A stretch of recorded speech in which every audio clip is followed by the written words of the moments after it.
le Maroc d'aujourd'hui n'est pas dans ce style de partenariat, ressources naturelles contre appui financier ou appui sectoriel. C'est une coopération peut-être d'une autre période. Le Maroc souhaite des partenariats avec une valeur ajoutée plus claire du Maroc. Ce schéma de partenariat n'est plus adapté à la vision du Maroc de son interaction avec ses partenaires, qu'ils soient bilatéraux, régionaux, multilatéraux. Le Maroc souhaite des partenariats plus avancés, des partenariats où la valeur ajoutée marocaine est plus forte, plutôt que venez pêcher, donner de l'argent et partez, c'est pas le schéma. Deuxième paramètre, c'est que le Maroc a développé des stratégies nationales pour la pêche, le programme Haliotis, qui n'est pas juste une vue d'esprit. Il a des exigences, il met en place une vision.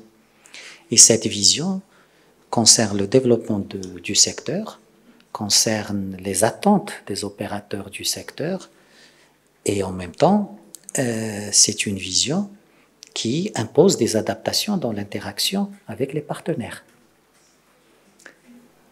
Le troisième paramètre que le gouvernement intègre dans sa réflexion et dans son évaluation est lié à des données scientifiques et de repos biologique. La ressource n'est pas une ressource renouvelable de manière indéterminée. Il faut que des études scientifiques soient faites. Il faut savoir comment protéger cette ressource d'abord pour le Maroc et les Marocains. Et sur la base de ces études stratégiques, le Maroc pourra définir quelle serait la nature du partenariat qu'il pourrait avoir avec ses partenaires.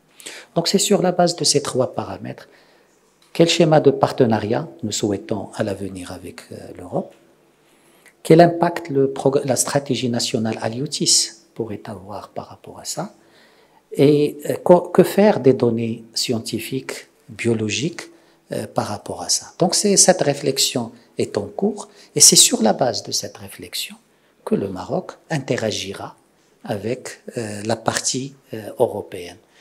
Dans tous les cas, le partenariat dans le domaine de la pêche continue. Le protocole n'est qu'un mécanisme, mais l'accord, il est là, il contient d'autres aspects. Et donc, le Maroc décidera, en concertation avec ses partenaires européens et sur la base de ces paramètres, quel pourrait être l'avenir de cet instrument important de partenariat. Merci.